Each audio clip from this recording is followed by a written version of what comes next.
Hey guys, my name is Mike. I will congratulate you again about your purchase of the 2014 Honda Pilot. Now what I'm going to do, I'm going to go over the features and benefits of the vehicle, which makes this the best SUV in the market right now, okay? So let's go inside and get started, okay? Alright guys, now we're inside the 2014 Pilot. So we have a lot to go over. Now, mind you, this is a fully loaded 2014 Pilot Touring Edition, which means it has all the options possible. We're talking navigation, rear DVD, park distance control, sensors in the bumpers, little chrome accents outside, blinkers in the mirrors, okay? Now, obviously, if you don't have a Touring or something like that, it doesn't matter. All the way from the LX to the Touring, you have the same dash as well as the same controls on the steering wheel and everything else. So I'm going to get started, okay? Now, the basic functions of the lights and wipers are the same in all the Pilots, okay? You have your lights right here on the left and your wipers here on the right. Now, the lights are automatic on the Touring. On the LX, they're not, but from the EX above, they are. Now, you can just obviously hit the auto setting and turn them on manually like ordinary lights always do. You just turn the end of the knob here and they come on manually. Now, on the right, you have your wipers. Simple as this. Just pull down on the stalk. As you can see, they're on. And if you want to activate the rear wipers at the end of the stalk here, you just turn it to on. All Pilots have a rear wiper, okay? Just keep that in mind. Now, on the steering wheel here, you have your radio controls on the left and your cruise controls on the right. The mode switches between all your radio options, your FM, AM, XM, CD, MP3, all that good stuff. The channel just goes through your presets, your programmable stations. And then on the right, your cruise control. All you have to do with that is just hit cruise, wait for that cruise main light to come on the dash, and then just have your speed right where you want it. Hold set, let go of it, and you're ready to go. To cancel the cruise, all you do is put your foot on the brake. That's the easiest way to do it. Now, on the bottom of the steering wheel on the sides, you have options for Bluetooth as well as vehicle information. Now, the Bluetooth we'll go over a little bit later, and the vehicle information, I'll show you how that works. You have an eye and arrows right here on the right. Now, this is only available on the Touring editions or the editions with navigation. If you don't have navigation or a Touring edition, this will not be here. Okay, now this is for this little square digital screen right there, okay? Now, if I hit the arrows, you can see that it changes different options. You get elapsed time for timing if you go to a vacation. It'll tell you how long it takes to get there and get back, range in your gas tank, average fuel consumption. Then you have a trip computer you can use. I mean, there's a lot of stuff that's involved, and there's also a button behind the information buttons that kind of control the stuff on below the line, which tells you the temperature outside as well as the oil life of the car and the miles on the car. Now, if you go to the left of the steering wheel, you have a button that basically operates your sensors in the bumpers. Basically, what that is, when you put it in reverse, the closer you are to an object, the faster the beep becomes. And if you like, you can turn that on whenever you like, even when you're parallel parking. Now, on the side of that is a little traction control button. That's to turn off the traction control on the vehicle. For whatever reason, if you feel if you don't want any traction control, just push and hold that button, and your traction control will be turned off. And then on the left of those buttons, you have the seat memory, which is tailored to your keys, because there's two master keys with the numbers 1 and 2 on the back of them, as well as your power controls on the armrest.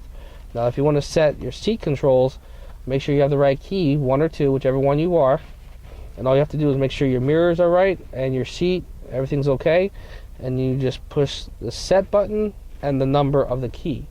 So that way, when you get in and turn the key, all the seat and the mirrors will tailor to the way you had it programmed.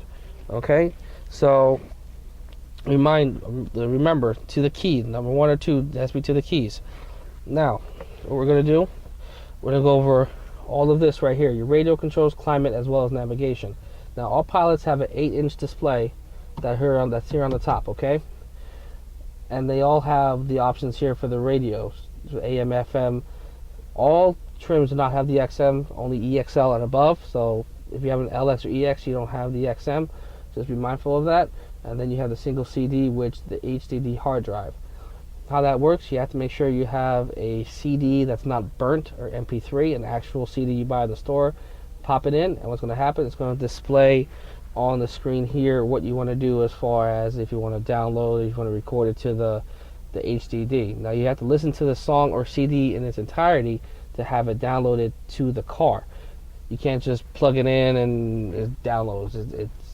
You have to listen to the song or the CD to make it download. Now, what I'm going to do, I'm going to change that screen for you.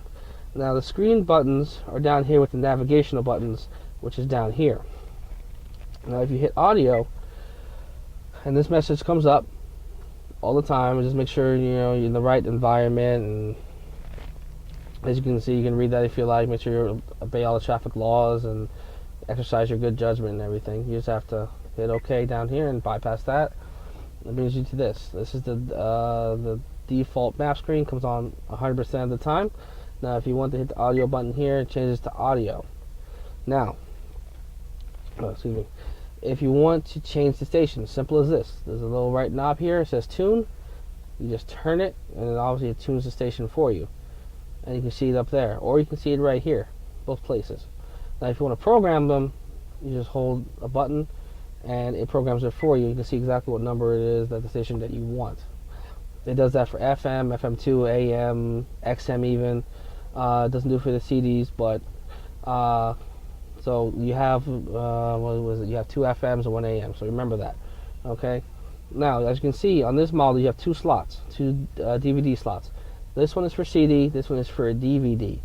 Don't get them mixed up, because if you do, the CD is going to get jammed in here, and vice versa. So be aware of this little DVD insignia right here to let you know what is what.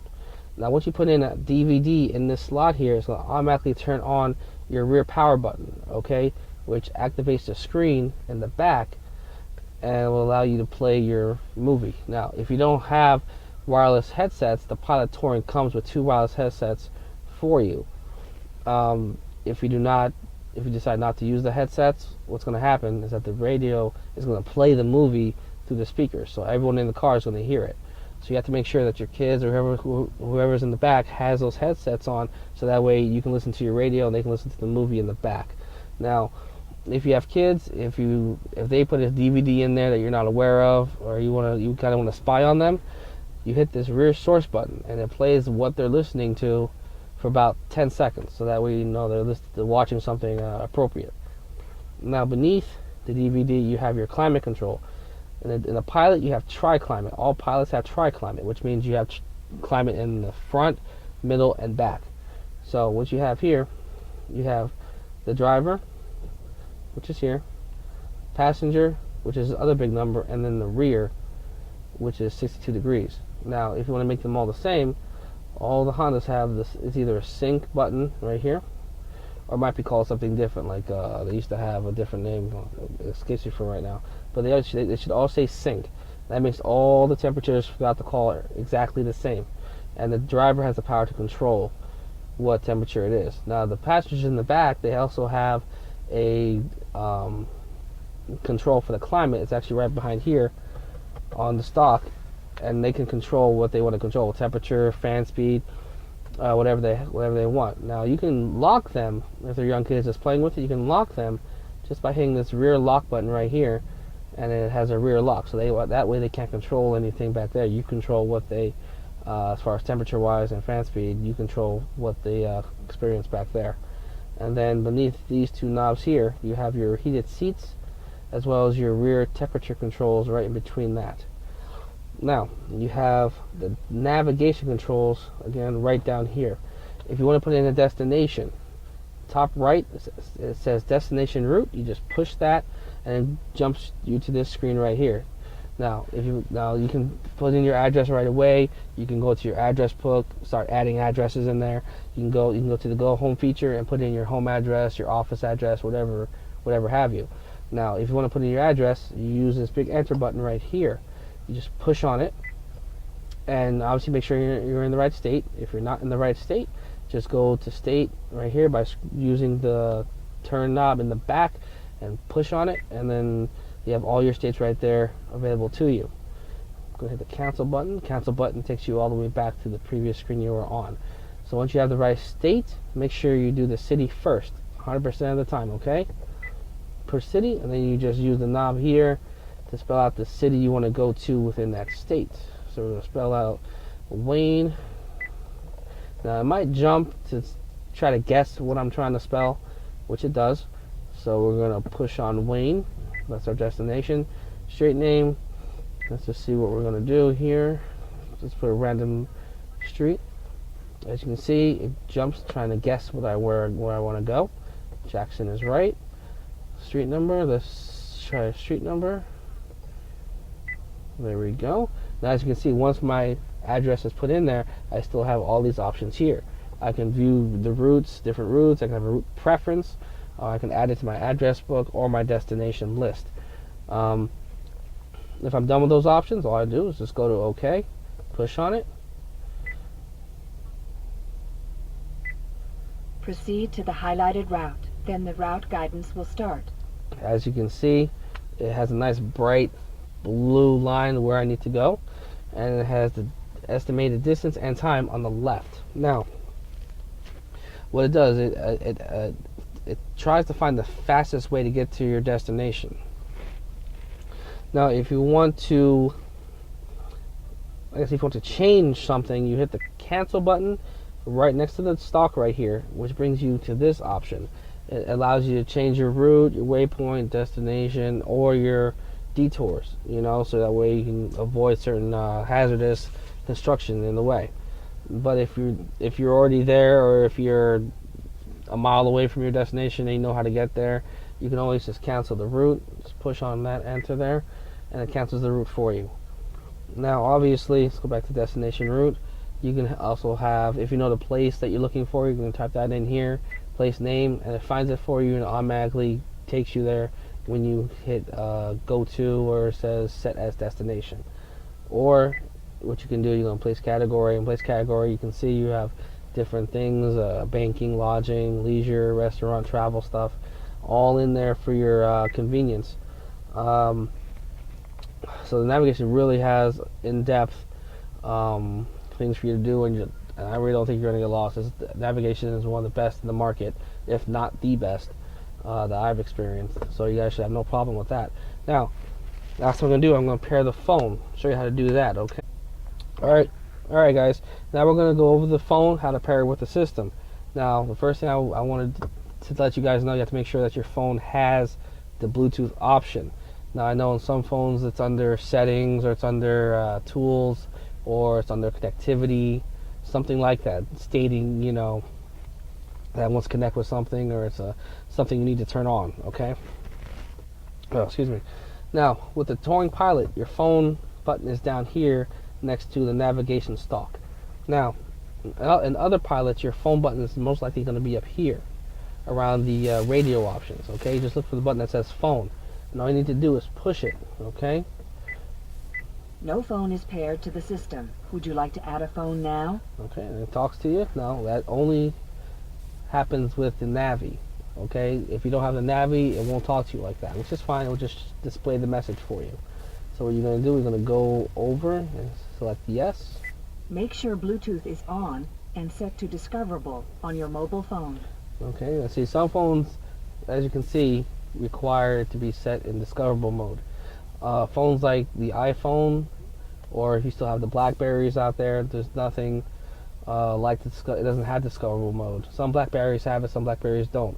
The iPhones do not have that. All they have is Bluetooth, and it automatically starts to search. The HTC and the Droid phones, all of them have it.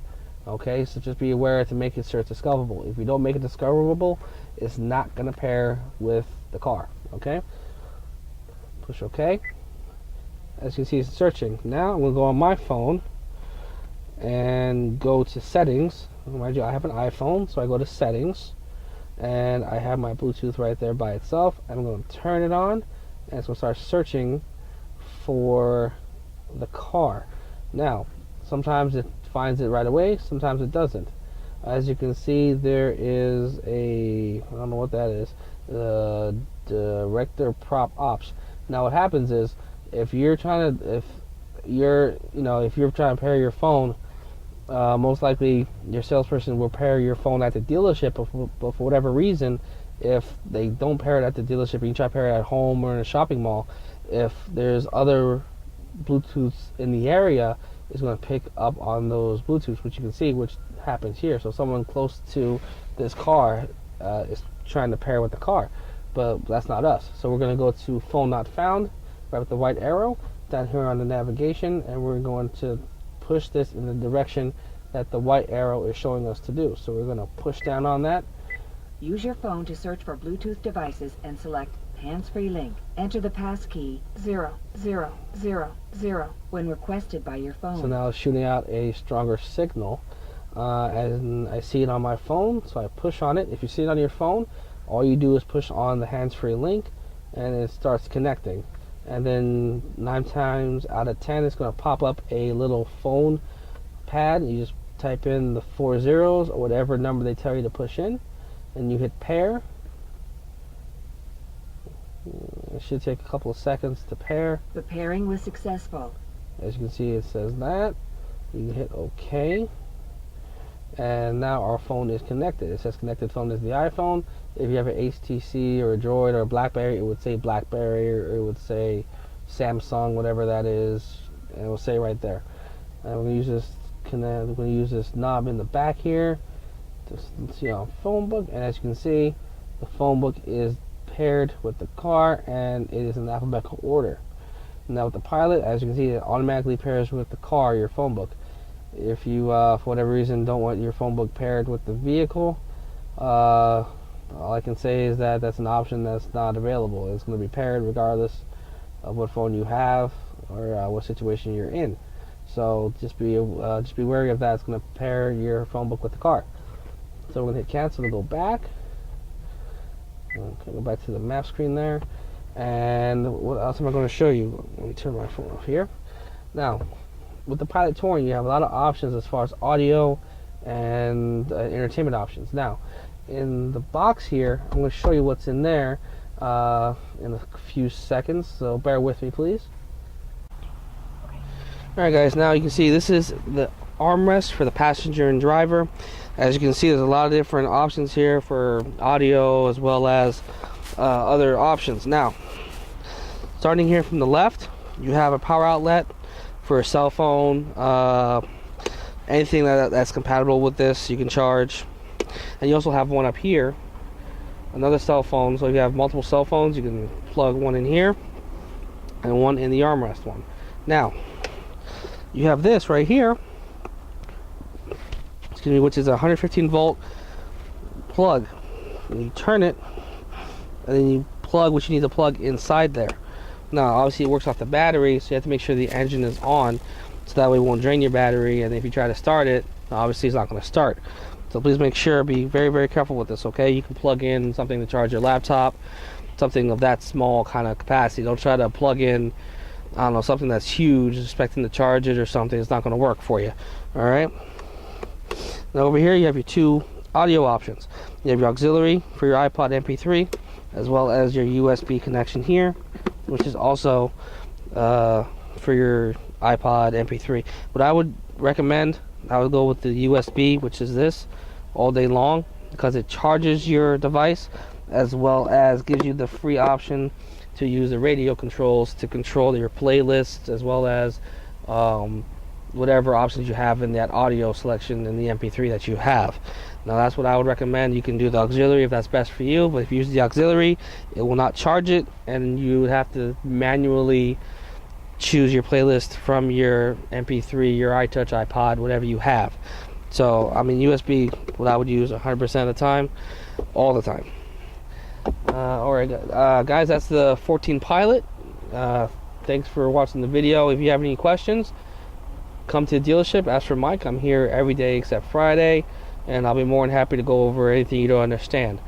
Enjoy your Pilot, and we'll see you next time.